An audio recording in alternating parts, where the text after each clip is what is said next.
Assalamualaikum warahmatullahi wabarakatuh. Perkenalkan, nama saya Chandra Parmana Putra, NIM 20040254068 dari kelas 2020B Universitas Negeri Surabaya. Dalam kesempatan ini, saya akan menjelaskan mengenai perubahan masyarakat atau perubahan sosial. Sebelum itu, mari kita cari definisi dari perubahan masyarakat atau perubahan sosial. Let's go. Jadi, perubahan masyarakat merupakan perubahan-perubahan yang terjadi pada lembaga-lembaga kemasyarakatan dalam suatu masyarakat yang mempengaruhi sistem sosialnya, termasuk nilai, sikap-sikap, dan pola perilaku di antara kelompok-kelompok dalam masyarakat. Ada beberapa pengertian atau definisi perubahan masyarakat menurut beberapa ahli. Namun, aku hanya menyantumkan dua saja, yakni menurut Kingsley Davis, perubahan sosial atau perubahan masyarakat merupakan perubahan-perubahan yang terjadi dalam struktur dan fungsi masyarakat. Sementara menurut Robert McIver, perubahan sosial atau perubahan masyarakat adalah perubahan-perubahan yang terjadi dalam hubungan sosial atau keseimbangan hubungan sosial. Tetapi teman-teman, bahwa tidak semua gejala-gejala sosial yang mengakibatkan perubahan dapat dikatakan sebagai perubahan sosial loh. Akan tetapi, gejala yang dapat mengakibatkan perubahan sosial memiliki ciri-ciri tersendiri, yaitu 1. Setiap masyarakat tidak akan berhenti berkembang karena mereka mengalami perubahan baik lambat maupun cepat. 2. Perubahan yang terjadi pada lembaga kemasyarakatan tertentu akan diikuti dengan perubahan pada lembaga-lembaga sosial lainnya. 3. Perubahan sosial yang cepat dapat mengakibatkan terjadinya disorganisasi yang bersifat sementara sebagai proses penyesuaian diri. Dan yang terakhir atau yang keempat, perubahan tidak dibatasi oleh bidang kebendaan atau bidang spiritual karena keduanya memiliki hubungan timbal balik yang kuat. Bentuk-bentuk perubahan. Jadi perubahan masyarakat sendiri itu ada klasifikasinya atau ada bentuk-bentuknya. Let's go kita melihatnya.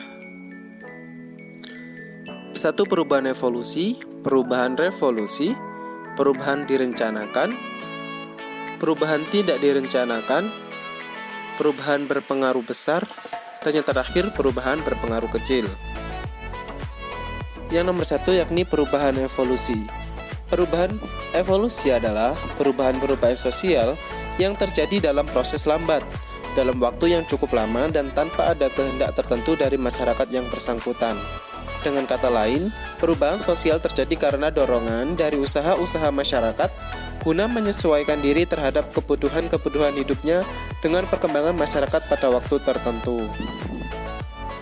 Untuk contoh dari perubahan evolusi, yaitu saya ambil contoh dari bidang mata pencaharian, di mana dahulu kala semua orang mencari mata pencahariannya dengan berburu dan meramu. Dengan adanya perkembangan zaman, muncullah pertanian, terus menjadi buruh di pabrik, dan akhir-akhir ini marak dengan adanya ojek online ataupun semua bidang pekerjaan yang menggunakan online atau teknologi masa kini. Perubahan yang kedua yakni perubahan revolusi. Perubahan yang berlangsung secara cepat dan tidak ada kehendak atau perencanaan sebelumnya. Secara sosiologis, perubahan revolusi diartikan sebagai perubahan-perubahan sosial mengenai unsur-unsur kehidupan atau lembaga-lembaga kemasyarakatan yang berlangsung relatif cepat. Untuk contoh perubahan revolusi, saya mengambil dengan adanya revolusi industri yang telah berkembang dari revolusi industri 1.0, 2.0, 3.0 sampai sekarang 4.0. Bahkan juga hampir atau akan tumbuh industri 5.0. Di sini dari industri 1.0 yaitu dari bahwa teknologi manusia sangat dibutuhkan, sementara industri 4.0 sekarang teknologi yang dibutuhkan atau informasi. Sementara tenaga manusia sekarang lebih dikurangi lagi. Yang nomor 3 yakni perubahan direncanakan. Perubahan yang diperkirakan atau yang telah direncanakan terlebih dahulu oleh pihak-pihak yang hendak mengadakan perubahan di dalam masyarakat. Pihak-pihak yang menghendaki suatu perusahaan dinamakan agent of change, yaitu seseorang atau sekelompok orang yang mendapat kepercayaan dari masyarakat sebagai pemimpin satu atau lebih lembaga-lembaga kemasyarakatan. Saya mengambil contoh yakni program KB. Program KB di sini sudah direncanakan oleh negara guna untuk mengurangi kepadatan penduduk dan mengurangi angka kelahiran. Dan juga adanya marketplace atau sistem belanja daring, di mana guna untuk memudahkan setiap orang untuk dalam bertransaksi belanja. Yang keempat yakni perubahan tidak direncanakan. Perubahan yang tidak direncanakan biasanya berupa perubahan yang tidak dikehendaki dan terjadi di luar jangkauan masyarakat. Karena terjadi di luar perkiraan dan jangkauan, perubahan ini sering membawa masalah-masalah yang memicu kekacauan atau kendala-kendala dalam masyarakat. Contohnya adalah adanya bencana alam. Di sini bencana alam memang kita tidak tahu kapan terjadi dan bagaimana terjadinya.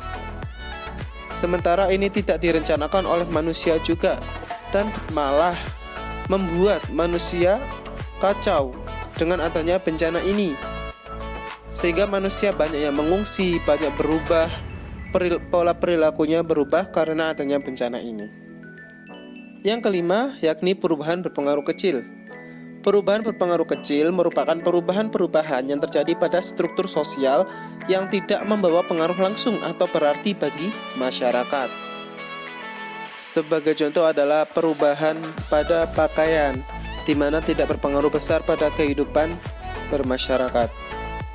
Dan yang terakhir yakni perubahan berpengaruh besar, yaitu suatu perubahan dikatakan berpengaruh besar jika perubahan tersebut mengakibatkan terjadinya perubahan pada struktur kemasyarakatan, hubungan kerja, sistem mata pencaharian, dan stratifikasi masyarakat. Yang saya ambil contoh yaitu perubahan pada alat transportasi, di mana dulu mengandalkan teknologi atau mengandalkan tenaga hewan dan manusia, tapi sekarang sudah mengandalkan teknologi yang canggih. Dengan adanya teknologi yang canggih tersebut bisa memudahkan manusia dalam berpindah tempat, bekerja, dan lain-lain. Dan juga perubahan-perubahan masyarakat atau perubahan sosial sendiri memiliki faktor-faktor, yakni faktor pendorong dan juga faktor penghambat. Apa saja sih faktor pendorong dan penghambatnya? Faktor pendorong perubahan masyarakat. Faktor pendorong perubahan masyarakat itu terdiri menjadi dua, yakni faktor internal dan juga faktor eksternal. Satu, faktor internal, yakni penemuan baru, bertambah dan berkurangnya penduduk, konflik dalam masyarakat, dan juga adanya revolusi. Yang kedua adalah faktor eksternal, yakni satu, pengaruh lingkungan fisik, peperangan, dan juga pengaruh dari kebudayaan lain. Faktor penghambat perubahan masyarakat. Faktor penghambat perubahan masyarakat sendiri terdiri atas 1. Kurangnya pergaulan. 2. Perkembangan ilmu pengetahuan yang terhambat. 3. Sikap masyarakat yang masih menggunakan tradisi masa lampau. 4. Adanya kepentingan yang tertanam kuat. 5. Rasa takut akan terjadinya kegoyahan integrasi kebudayaan. 6. Prasangka terhadap hal-hal baru. 7. Hambatan-hambatan yang bersifat ideologis. Dan yang terakhir yaitu adat dan kebiasaan. Terima kasih teman-teman, demikianlah mengenai perubahan masyarakat. Semoga bermanfaat ya. Wassalamualaikum warahmatullahi wabarakatuh.